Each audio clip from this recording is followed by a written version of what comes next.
जय हिंद दोस्तों, स्वागत है आप सबका हमारे यूट्यूब चैनल साई एस में। आज मैं आप लोगों के लिए मंत्रि परिषद यानी कि जो काउंसिल ऑफ मिनिस्टर होते हैं उनसे संबंधित इंपॉर्टेंट क्वेश्चन लेकर आऊँ। देखिए, ये वैसे क्वेश्चन है जो कि किसी ना किसी एग्जाम में पूछे गए और आने वाले एग्जाम में भी आपके लिए बहुत महत्वपूर्ण साबित हो सकते हैं। चलिए स्टार्ट करते हैं आज के अपने इस लेक्चर को और देखें किस तरह क्वेश्चन पूछे गए हैं और किस तरह के क्वेश्चन पूछे जा सकते हैं आपके एग्जाम में। देखिए, पहला क्वेश्चन क्या कह रहा है। पहला कह रहा है मंत्रि परिषद की नियुक्ति कौन करता है, यानी कि मंत्रि परिषद की नियुक्ति किसके द्वारा की जाती है, आपसे ये क्वेश्चन पूछा जा रहा है। ठीक है। ऑप्शन क्या आपके सामने। ऑप्शन है राष्ट्रपति, प्रधानमंत्री, लोकसभा या फिर राज्यसभा। तो मंत्रि परिषद की नियुक्ति किसके द्वारा की जाती है, तो मंत्रि परिषद की नियुक्ति जो की जाती है वो इसका आंसर हो जाएगा राष्ट्रपति के द्वारा की जाती है। ठीक है। अब देखिए, राष्ट्रपति अपने मन से किसी को भी मंत्रि परिषद का सदस्य नियुक्त नहीं कर सकता या किसी को भी मंत्री पद की शपथ नहीं दिला सकता है। ठीक है। राष्ट्रपति उसी को मंत्रि परिषद परिषद की सदस्यता नियुक्त करेगा जिसकी सिफारिश प्रधानमंत्री के द्वारा की जा रही है। ठीक है। जैसे मान लीजिए कोई व्यक्ति हो गया।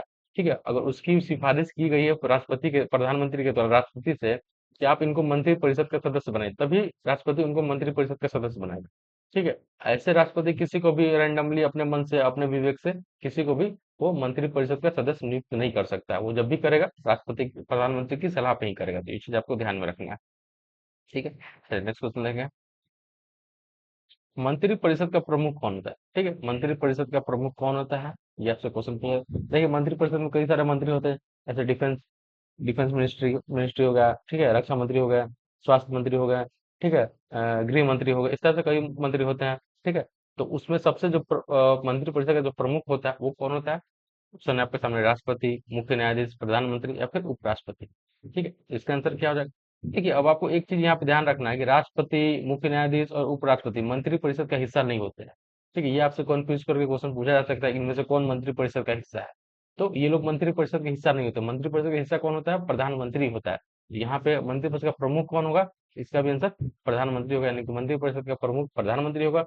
और इसी क्वेश्चन को आपसे ऐसे पूछा जाए कि इनमें से कौन सा है जो मंत्री परिषद का हिस्सा है, तो प्रधानमंत्री होगा होगा इस तरह से भी आपसे क्वेश्चन पूछे जा सकते हैं एग्जाम में। चलिए नेक्स्ट क्वेश्चन लेंगे हम लोग। देखिए, प्रधानमंत्री मंत्री परिषद का प्रमुख होता है और इसकी बैठकों की अध्यक्षता अध्यक्षता करता है। ठीक है। बैठकों मंत्री परिषद का जो भी बैठक होगा उसकी अध्यक्षता किसके द्वारा की जाएगी, प्रधानमंत्री के द्वारा की जाएगी। अगर प्रधानमंत्री उपस्थित नहीं है उस बैठक में तो किसके द्वारा की जाती है, उप प्रधानमंत्री के द्वारा की जाती है। ठीक है। अब देखिए, जो उप प्रधानमंत्री का जो पोस्ट है ना वो संविधान में कहीं भी डिफाइन नहीं किया गया है। ठीक है। किसी भी आर्टिकल में संविधान में वर्णन नहीं किया है उप प्रधानमंत्री के बारे में। ये चीज भी आपको ध्यान में रखना है। मंत्रिपरिषद किसके प्रति सामूहिक रूप से उत्तरदायी होता है। ठीक है। मंत्रिपरिषद किसके प्रति सामूहिक रूप से उत्तरदायी होती है, यहाँ पे वर्ड को आपको ध्यान देना है, सामूहिक रूप। ठीक है। और व्यक्तिगत रूप। यहाँ पे आपसे क्वेश्चन क्या कहा जा रहा है, सामूहिक रूप से उत्तरदायी किसके प्रति होता है। अगर व्यक्तिगत रूप से यहाँ पे क्वेश्चन रहता तो आपको इसका आंसर बदल जाता। तो देखिए, फिलहाल हम लोग सामूहिक रूप के हिसाब से देखते हैं। ऑप्शन है राष्ट्रपति, प्रधानमंत्री, लोकसभा या फिर राज्यसभा। तो मंत्रिपरिषद किसके प्रति सामूहिक रूप से उत्तरदायी होता है, तो इसका आंसर हो जाएगा लोकसभा के प्रति। ठीक है। लोकसभा के प्रति सामूहिक रूप से उत्तरदायी होता है। अगर यहाँ पे व्यक्तिगत रूप से पूछा जाता है तो व्यक्तिगत रूप से वो राष्ट्रपति के प्रति उत्तरदायी होता है। ठीक है। चलिए, मंत्रिपरिषद के किसी सदस्य को हटाने की शक्ति किसके पास है। ठीक है। मंत्रिपरिषद का किसी सदस्य को हटाना है तो उसकी शक्ति किसके पास है। ऑप्शन है राष्ट्रपति, प्रधानमंत्री, लोकसभा या फिर सुप्रीम कोर्ट। अब देखिए, यहाँ पे आप इसको क्वेश्चन को समझना है।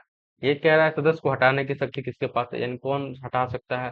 ठीक है। या फिर इसको आप ऐसे भी कर सकते हैं कि हटाने की सिफारिश कौन कर रहा है। इस तरह से भी क्वेश्चन को तो आप समझने की जरूरत है। ठीक है। यहाँ पे क्या कर रहा है, मंत्रिपरिषद के सदस्य को हटाने की शक्ति किसके पास है, हटाने की शक्ति किसके पास है? प्रधानमंत्री के पास। यानी कि प्रधानमंत्री सिफारिश कर सकता है किसी भी मंत्री को मंत्री बनाने की, किसी व्यक्ति को मंत्री बनाने की और किसी भी व्यक्ति को मंत्री पद से हटाने की। ठीक है। तो ये आपको ध्यान रखना है, सिफारिश हटाने की शक्ति किसके पास है, प्रधानमंत्री के पास है। लेकिन वो हटाएंगे किसके द्वारा, राष्ट्रपति के द्वारा ही हटा सकता है। ठीक है। ठीक है। प्रधानमंत्री मंत्रिपरिषद के सदस्यों को हटाने की सिफारिश राष्ट्रपति को कर सकता है। ठीक। तो ये चीज भी आपको ध्यान रखना है, किससे सिफारिश करेगा, तो राष्ट्रपति से सिफारिश करेगा हटाने के लिए। नियुक्त करने के लिए भी राष्ट्रपति के पास सिफारिश जाती है और हटाने के लिए भी राष्ट्रपति के पास सिफारिश जाती है। प्रधानमंत्री की अनुपस्थिति में मंत्रिपरिषद की बैठकों की अध्यक्षता कौन करता है। ठीक है। जब प्रधानमंत्री उपस्थित नहीं है, अनुपस्थित है, तो उस समय मंत्रिपरिषद की बैठक की अध्यक्षता किसके द्वारा की जाएगी। ऑप्शन है उप उप प्रधानमंत्री, वरिष्ठतम प्रधानमंत्री, गृह मंत्री या फिर वित्त मंत्री। इसका आंसर क्या हो जाएगा, इसका आंसर हो जाएगा उप प्रधानमंत्री। ठीक है। जो वाइस उप प्रधानमंत्री होंगे, प्राइम मिनिस्टर होंगे, इनके द्वारा मंत्रिपरिषद की बैठक की अध्यक्षता की जाएगी। संविधान का कौन सा अनुच्छेद मंत्रिपरिषद से संबंधित है? ठीक है, मंत्रिपरिषद यानी कि काउंसिल ऑफ मिनिस्टर के बारे में किस अनुच्छेद के तहत वर्णन किया गया? ऑप्शन है अनुच्छेद 74, अनुच्छेद 75, अनुच्छेद 76, अनुच्छेद 77। इसका आंसर क्या होगा? इसका आंसर हो जाएगा अनुच्छेद 74। ठीक है, अनुच्छेद 74 में यह वर्णन किया गया एक मंत्रिपरिषद होगा जो कि सलाह देगा और सहायता करेगा राष्ट्रपति को उनके कार्यों के लिए। ठीक है, अनुच्छेद 74 में 74 में यह वर्णन किया गया है। देखिए, अनुच्छेद 74 राष्ट्रपति को मंत्रिपरिषद की सहायता और सलाह देने का प्रावधान करता है, तो ये चीज आपको ध्यान में रखनी है। चलिए नेक्स्ट क्वेश्चन देंगे हम लोग। मंत्रिपरिषद के किस वर्ग में नहीं आता? मंत्रिपरिषद, देखिए यहाँ क्वेश्चन थोड़ा सा गड़बड़ हो गया है। मंत्रिपरिषद के वर्ग में कौन नहीं आता? यहाँ पे ये क्वेश्चन वर्ग में, ठीक है, मंत्रिपरिषद के वर्ग में कौन नहीं आता, ये क्वेश्चन होना चाहिए। ठीक है, ऑप्शन क्या है? कैबिनेट मंत्री, राज्य मंत्री, उप मंत्री या फिर संसदीय सचिव। तो इनमें से कौन सा है जो मंत्रिपरिषद का हिस्सा नहीं है? आपको इसका जवाब देना है। इसका आंसर क्या हो जाएगा? इसका आंसर हो जाएगा संसदीय सचिव, यानी कि जो सेक्रेटरी होते हैं कैबिनेट के, वो मंत्रिपरिषद का हिस्सा नहीं होते हैं।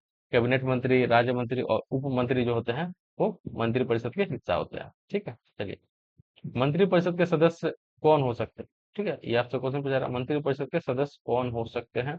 ऑप्शन है लोकसभा सदस्य, केवल राज्यसभा सदस्य, लोकसभा या राज्यसभा के सदस्य, ना तो लोकसभा और ना ही राज्यसभा के सदस्य। देखिए, मंत्रिपरिषद का अगर आपको सदस्य बनना है ना, तो आपको या तो लोकसभा का मेंबर होना चाहिए या फिर आपको राज्यसभा का मेंबर होना चाहिए, तभी आप मंत्रिपरिषद के सदस्य बन सकते हैं। ठीक है, तो इसका आंसर यहाँ पे अगर देखा जाए तो क्या होना चाहिए? इसका आंसर हो जाएगा सी हो जाएगा, यानी कि लोकसभा और राज्यसभा के अगर आप सदस्य हैं तो आप मंत्रिपरिषद बन सकते हैं। ठीक है, अब देखिए यहाँ पे एक क्लॉज है, यहाँ पे एक लिंक है। क्या है कि अगर आप मंत्रिपरिषद सॉरी लोकसभा राज्यसभा के सदस्य नहीं है ना, तो भी आप मंत्रिपरिषद का सदस्य बन सकते हैं। ठीक है, तो भी आप मंत्री बन सकते हैं, लेकिन कितने समय के लिए? सिर्फ और सिर्फ 6 महीने के लिए। यानी कि अगर आप 6 महीने के भीतर, 6 महीने के अंदर अगर आप लोकसभा या राज्यसभा की सदस्यता अगर आपको नहीं मिलती है, तो आपको अपने मंत्री तो पद से इस्तीफा देना पड़ सकता है। ठीक, तो ये चीज आपको ध्यान में रखना है। अगर आपसे क्वेश्चन पूछा जाए कि कोई व्यक्ति बिना लोकसभा राज्यसभा के सदस्य रहे कितने समय तक मंत्रिपरिषद का हिस्सा रह सकता है, तो वो सिर्फ और सिर्फ 6 महीने ही रह सकता है। 6 महीने के बाद अगर उनको सदस्यता नहीं मिलती है किसी भी सदन की, तो उनको इस्तीफा देना पड़ेगा। चलिए नेक्स्ट क्वेश्चन देखेंगे हम लोग। मंत्रिपरिषद के बारे में निम्नलिखित में से कौन सा कथन सही है? ठीक है, सब सही कथन को हमें चुनाव करना है। ऑप्शन, इसे प्रधानमंत्री द्वारा भंग किया जा सकता है। ठीक है, यह लोकसभा के प्रति उत्तरदायी होता है, इसे राष्ट्रपति द्वारा गठित किया जाता है। ठीक, सर ये राज्यसभा के प्रति उत्तरदायी होती है, इसे संसद द्वारा गठित किया जाता है। इनमें से कौन सा कथन सही है, ये आपको चुनाव करना है। इसका आंसर कौन सा सही आंसर हो जाएगा? इसका आंसर हो जाएगा इसे राष्ट्रपति द्वारा गठित किया जाता है। ठीक है, क्या है? इसे राष्ट्रपति द्वारा गठित किया जाता है, यानी कि जो मंत्रिपरिषद है उसका गठन किसके द्वारा किया जाता है? राष्ट्रपति के द्वारा किया जाता है। ठीक है, किसकी सिफारिश में? प्रधानमंत्री की सिफारिश में। ठीक, चलिए नेक्स्ट क्वेश्चन देंगे हम लोग।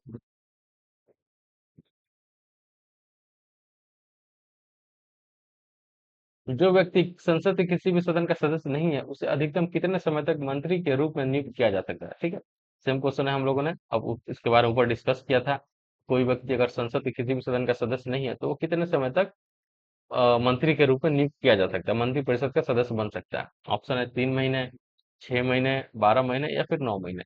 कितने महीने तक उनको समय दिया जाएगा कि आप मंत्रिपरिषद मंत्री बने रहेंगे, मंत्रिपरिषद का सदस्य बने रहेंगे? तो यह है 6 महीने। ऑप्शन इसका आंसर जो है बी हो जाएगा, यानी कि 6 महीने आपको समय दिया जाएगा।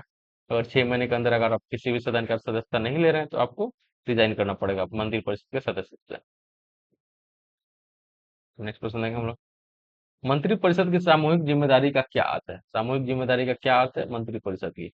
देखते हैं।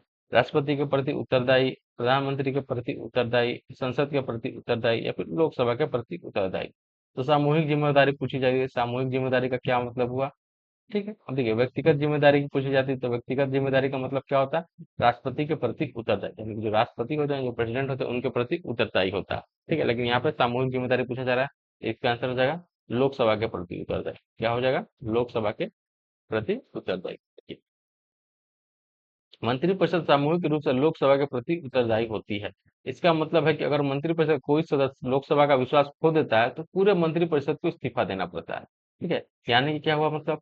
यानी कि अगर कोई एक सदस्य भी अगर अपना विश्वास खो देता है, मंत्रिपरिषद का कोई एक सदस्य भी, तो पूरे जो काउंसिल ऑफ मिनिस्टर होते हैं, जो पूरे जो मंत्री परिषद होता है, तो सबको सबको इस्तीफा देना पड़ेगा।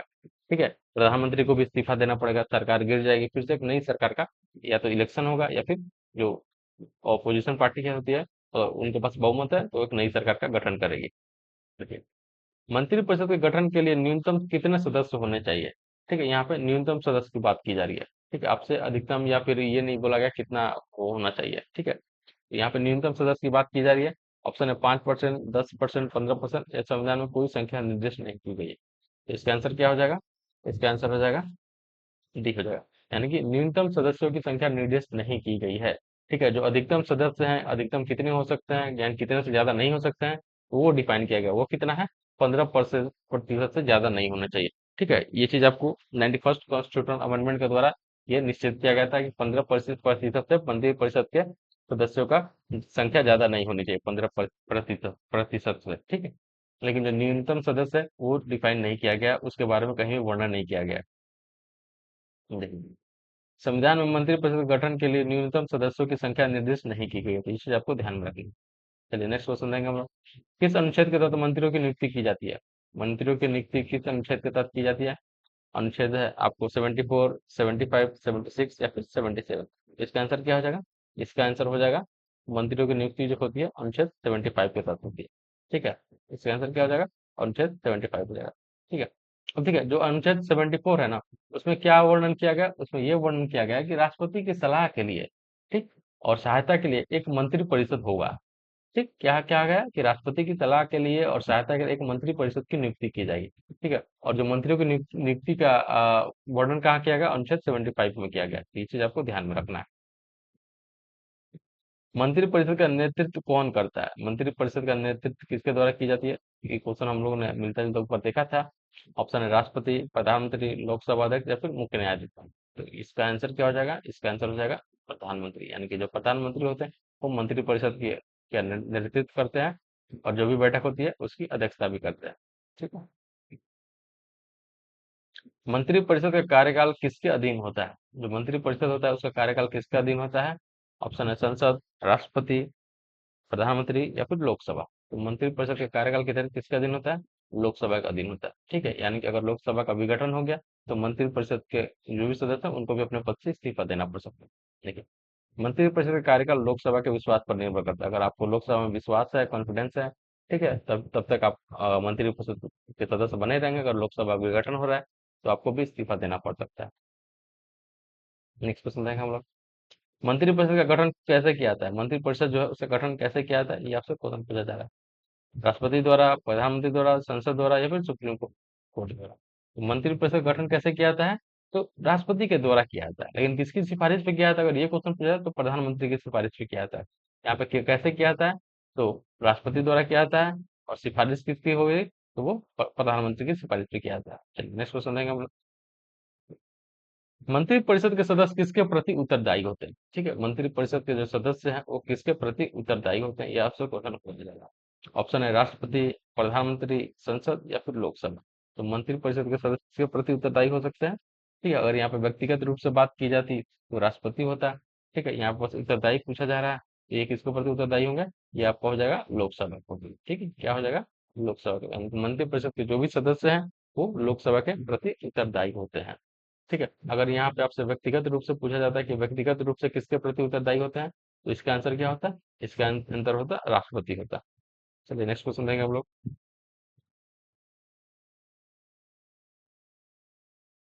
मंत्रिपरिषद के कौन से सदस्य कैबिनेट मंत्री होते हैं? ठीक है, कौन से सदस्य जो है कैबिनेट मंत्री होते हैं? ऑप्शन है सभी मंत्री, केवल वरिष्ठ मंत्री, केवल राज्य मंत्री या फिर प्रधानमंत्री द्वारा नामित मंत्री। तो कौन से सदस्य होते हैं जो कैबिनेट के भी हिस्सा होते हैं, कैबिनेट मंत्री भी होते हैं?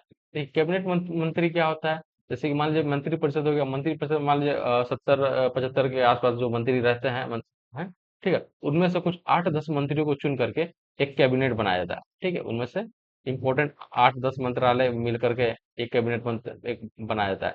उसी को क्या कहते हैं? कैबिनेट मंत्री कहते हैं। ठीक है, जरूरी नहीं कि 8 10 हो, ये 4 5 भी हो जाएंगे।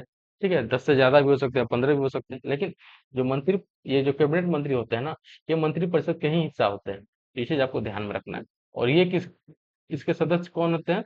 तो प्रधानमंत्री द्वारा नामित मंत्री होते हैं। ठीक है, वैसे मंत्री जिनको प्रधानमंत्री ने मतलब सिलेक्ट किया है, चुनाव किया है, वो मंत्री ही कैबिनेट मंत्री के सदस्य होते हैं। और इनमें ज्यादा सदस्य नहीं रहते हैं, 8-10 मंत्री ही रहते हैं।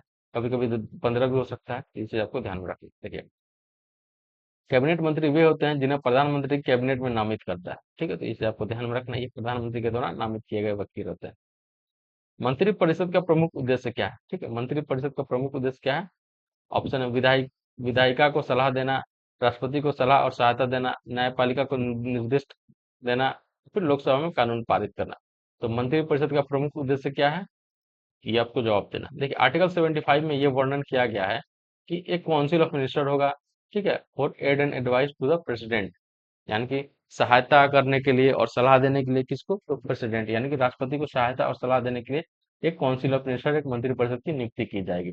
इसका वर्णन आर्टिकल 74 में किया गया है। ठीक है, तो इसका आंसर क्या हो जाएगा? इसका आंसर हो जाएगा बी हो जाएगा, राष्ट्रपति को सलाह और सहायता देना। चलिए नेक्स्ट क्वेश्चन देखें हम लोग। मंत्रिपरिषद के कौन से सदस्य राज्य मंत्री होते हैं? ठीक है, कौन से सदस्य हैं मंत्रिपरिषद के जो जिन्हें राज्य मंत्री कहा जाता है, या जो राज्य मंत्री होते हैं? ऑप्शन है सभी मंत्री, केवल जूनियर मंत्री, केवल वरिष्ठ मंत्री, या फिर प्रधानमंत्री द्वारा नामित मंत्री। तो इसका आंसर क्या हो जाएगा? राज्य मंत्री कौन होते हैं? तो इसका आंसर हो जाएगा डी। सॉरी, राज्य मंत्री कौन होते हैं? इसका आंसर हो जाएगा केवल जूनियर मंत्री। जो जूनियर मंत्री होते हैं वो राज्य मंत्री के सदस्य होते हैं। ठीक है, अब देखिए जूनियर मंत्री का मतलब क्या हुआ, यानी कि जो नए नए मंत्री बन रहे हैं, ठीक है, उनको जूनियर मंत्री कहा जाता है और उनको राज्य मंत्री का दर्जा दिया जाता है। ठीक है, ठीक है। राज्य मंत्री वे होते हैं जो कैबिनेट मंत्रियों की सहायता करते हैं, और वे जूनियर मंत्री होते हैं, यानी जो कैबिनेट मंत्री हैं, ठीक है, उनकी वो सहायता करते हैं, और उन्हें जूनियर मंत्री कहा जाता है। ठीक है, इन चीज को आपको ध्यान में रखना है। ठीक है, तो चलिए आज के लिए बस इतना ही। बहुत जल्द हम लोग मिलेंगे अपने नए लेक्चर में, कुछ नए टॉपिक के साथ, कुछ नए क्वेश्चन के साथ। तब तक के लिए पढ़ते रहिए। बहुत बहुत धन्यवाद, बहुत जल्द मिलेंगे। धन्यवाद।